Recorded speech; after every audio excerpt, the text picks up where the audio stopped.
Hello दोस्तों, अभी के इस क्लास में आप सभी को बताने वाले हैं हिंदी का महत्वपूर्ण वीवीआई ऑब्जेक्टिव, जो कि ये ऑब्जेक्टिव आप सभी को 17 फरवरी के एग्ज़ाम में हूबहू लड़ने वाला है। तो आप लोग इसको अंत तक ज़रूर देखिएगा। तो सबसे पहले पेपर मिलते ही खंड और देखने को मिलेगा, जिसमें वस्तुनिष्ठ प्रश्न दिया रहेगा।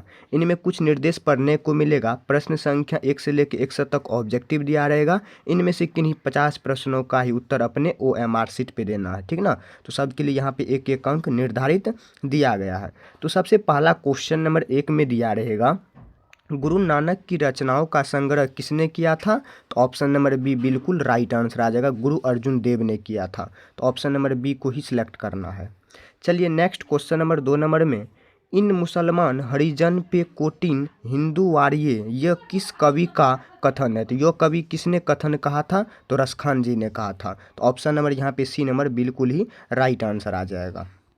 नेक्स्ट नंबर चलते हैं क्वेश्चन नंबर 3 नंबर में, प्रेम आयनी श्री राधिका शीर्षक कविता में कवि ने माली मालिन किसे कहा? बहुत ही इंपॉर्टेंट VVI, ठीक ना, 17 फरवरी के एग्जाम के लिए। तो प्रेम जो था उसे माली मालिन किसने कहा था? तो यहाँ पे राइट आंसर आ जाएगा, राधा कृष्ण को कहा था। तो ऑप्शन नंबर यहाँ पे डी नंबर बिल्कुल ही राइट आंसर आ जाएगा। नेक्स्ट क्वेश्चन नंबर 4 नंबर में, स्वदेशी शीर्षक कविता किससे संकलित है? स्वदेशी शीर्षक कविता जो है वह संकलित किससे है? तो ऑप्शन नंबर ए आ जाएगा, प्रेमघन से संकलित है। तो प्रेमघन सरोवर से है। तो ऑप्शन नंबर बिल्कुल ए नंबर राइट आंसर आ जाएगा। तो आप लोग फर्स्ट बार इस चैनल पर होंगे तो आप लोग जरूर से इस चैनल को सब्सक्राइब कीजिएगा। चलिए नेक्स्ट नंबर देखिए, क्वेश्चन नंबर 5 नंबर में, युगपथ किस कवि की रचना है? युगपथ जो है वह किस कवि की रचना है? तो ऑप्शन ए नंबर में अनामिका की, सुमित्रानंदन पथ की, वीरेंद्र डंगवाल की, जीवनानंद दास की। तो यहाँ पे 5 का ऑप्शन नंबर बी आ जाएगा, सुमित्रानंदन पथ की ये युगमत पथ की रचना है। तो ऑप्शन नंबर बी को ही सिलेक्ट करना है, ठीक ना, याद रखिएगा। चलिए नेक्स्ट क्वेश्चन नंबर 6 नंबर में, ग्रामीण जीवन का यथार्थवादी चित्रण प्रेमघन रचित किस काव्य में किया? तो किस काव्य में किया था? आप लोग को पता है तो आप लोग बोलिएगा। ऑप्शन नंबर सी बिल्कुल राइट आंसर आएगा, जीनो जनपद में किया था। तो ऑप्शन नंबर सी बिल्कुल ही राइट आंसर आ जाएगा। चलिए नेक्स्ट नंबर में चलते हैं, क्वेश्चन नंबर 7 नंबर में, मीरा मुंशी ने किस कवि का वध किया था? मीरा मुंशी जो था वह किस कवि का वध किया था? ऑप्शन ए नंबर में रामधारी सिंह दिनकर का, गुरु नानक का, अज्ञे का, घनानंद का। तो किसका किया था आप लोग फटाफट बताइएगा। ऑप्शन नंबर डी आ जाएगा, घनानंद का वध किया था। तो ऑप्शन नंबर डी बिल्कुल ही राइट आंसर आ जाएगा। चलिए नेक्स्ट क्वेश्चन नंबर 8 नंबर में, 30 कोटि संतान नगन तन, यह पंक्ति किस शीर्षक कविता की है? तो यह पंक्ति जो है यह एक कविता भारत माता से संकलित है। तो ऑप्शन नंबर बिल्कुल राइट आंसर ए नंबर आ जाएगा, ठीक ना, याद रखिएगा। चलिए नेक्स्ट नंबर में चलते हैं, क्वेश्चन नंबर 9 नंबर में, निम्न में से कौन कविता भारत में जनतंत्र के उदय का जय घोष है? तो कौन कविता के जनतंत्र का उदय मतलब का जय घोष है? तो आप लोग बताइएगा। इसका राइट आंसर डी नंबर आ जाएगा, जनतंत्र का जन्म हो जाएगा। तो ऑप्शन नंबर बिल्कुल ही राइट आंसर डी नंबर आ जाएगा, ठीक है ना। ये सब बहुत ही इंपॉर्टेंट है 17 फरवरी के एग्जाम के लिए। तो आप लोग इसको देखिए और अपने साथी लोग को भी शेयर कीजिएगा। चलिए नेक्स्ट क्वेश्चन नंबर 10 नंबर में, एक बूंद सहसा उछली, जिसकी रचना क्या है? तो इसकी जो रचना होगी ये क्या होगी? तो यहाँ पे आ जाएगा, अज्ञे की ये रचना है। तो option number A right answer आ जाएगा, ठीक ना, याद रखिएगा। चलिए नेक्स्ट में चलते हैं, क्वेश्चन नंबर 11 नंबर में।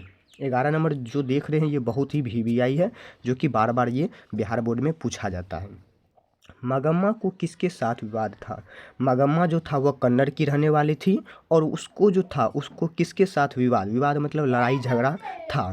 तो यहाँ पे देखिए, पोते के साथ तो वह बहुत मिलल जुल के रहती थी, इसके साथ नजम्मा के साथ, और यहाँ पे देख सकते हैं यहाँ पे मालकिन के साथ, मालकिन के से भी साथ नहीं हो सकता, पड़ोसी के भी साथ नहीं।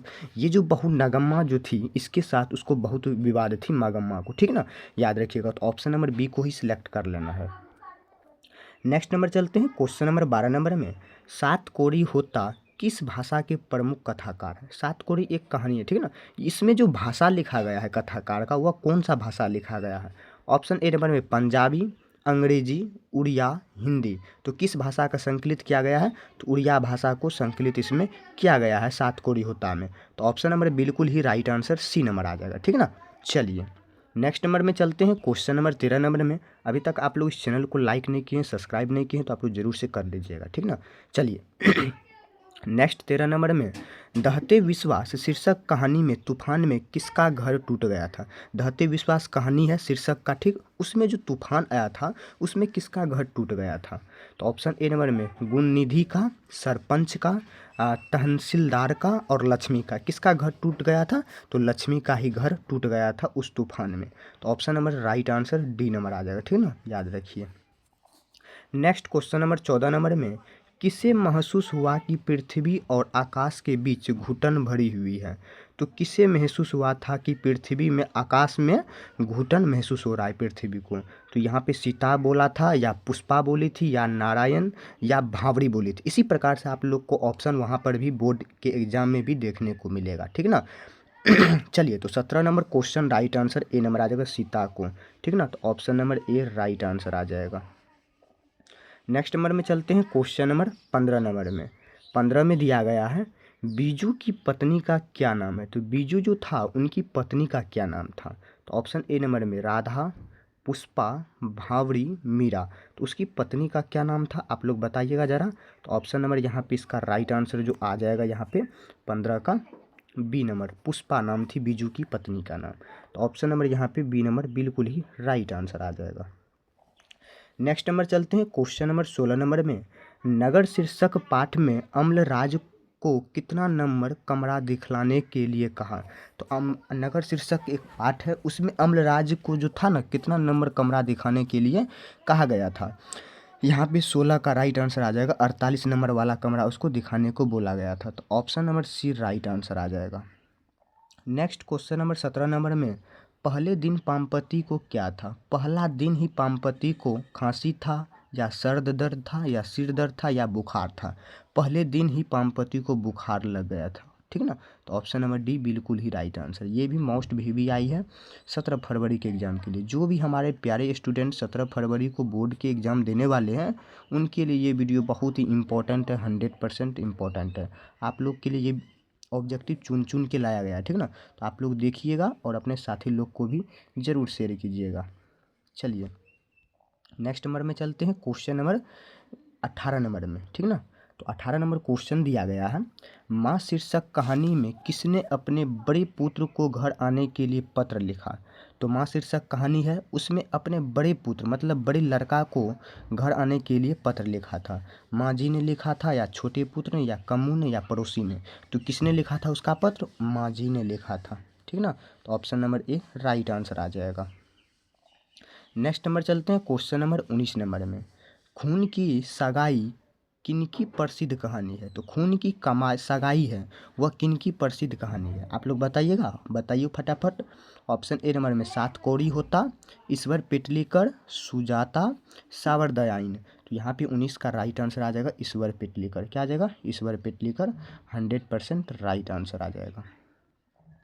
नेक्स्ट नंबर में चलते हैं क्वेश्चन नंबर 30 नंबर में, कटक शहर को बाढ़ की चपेट से बचाने के लिए किसने पत्थर का बांध बनवाया था। कटक एक शहर है, जब उस कटक शहर में बाढ़ आया उसको बचाने के लिए किसने पत्थर का बांध वहाँ पे बंधवाया था। तो राजा खारवेल ने, या राजा औड ने, या महाराजा अयतित केसरी ने, या राजा सकदन वर्मन ने। तो यहाँ पे राइट आंसर 20 का सी नंबर आ जाएगा, राजा महाराजा यतित केसरी ने किया था। तो option number C right answer आ जाएगा। नेक्स्ट क्वेश्चन नंबर 21 नंबर में, गुरु नानक ने किस धर्म का प्रवर्तन किया। गुरु नानक जी जो था वह सिखों के 10वें गुरु माने जाते थे, और वह जो गुण धर्म के प्रवर्तन थे वह किसने किया था। मुस्लिम धर्म ने किया था, या सिख धर्म ने, या हिंदू धर्म ने, या ईसाई धर्म ने। तो किस धर्म का प्रवर्तन किया था वो, तो सिख धर्म का ही प्रवर्तन किया था। याद रखिएगा, बहुत ही इम्पोर्टेंट है, जो कि बिहार बोर्ड 17 फरवरी के एग्ज़ाम के लिए इम्पोर्टेंट ये रहने वाला है। इसी प्रकार से आप लोग को ऑब्जेक्टिव भी मिलेगा, सब्जेक्टिव भी आप सबको देखने को मिलेगा, ठीक ना, याद रखिएगा। चलिए नेक्स्ट क्वेश्चन नंबर 22 नंबर में, कवि घनानंद का वध किसके सैनिकों ने किया। कवि घनानंद जी जो थे उसका वध जो था वह किसके सैनिकों ने किया था। तो बाबर के सैनिकों ने, या अकबर, या नादिर शाह, या हुमायूं। हुमायूं का बेटा अकबर होता है, ये आप लोग जानते होंगे, ठीक है ना। तो 22 का राइट आंसर सी नंबर आ जाएगा, नादिर शाह ने किया था उसका। चलिए नेक्स्ट क्वेश्चन नंबर 23 नंबर में, संप्रदाय मुक्त कृष्ण भक्त कवि कौन है? तो कौन थे इसमें से? 23 का राइट आंसर आ जाएगा डी नंबर, रस खान थे। कौन थे? रस खान। तो option number D right answer आएगा। नेक्स्ट क्वेश्चन नंबर 24 नंबर में, मेरे बिना तुम प्रभु शीर्षक कविता किसके द्वारा भाषांतरित की गई है? तो किसके द्वारा दिया गया है? तो धर्मवीर भारती के द्वारा दिया गया है। तो ऑप्शन नंबर ए को ही टिक मार लेना है, ठीक ना। बहुत ही इंपॉर्टेंट ये सब क्वेश्चन है जो कि आपको बिहार बोर्ड के एग्जाम के लिए हूबहू सब ये सब आएगा ही आएगा।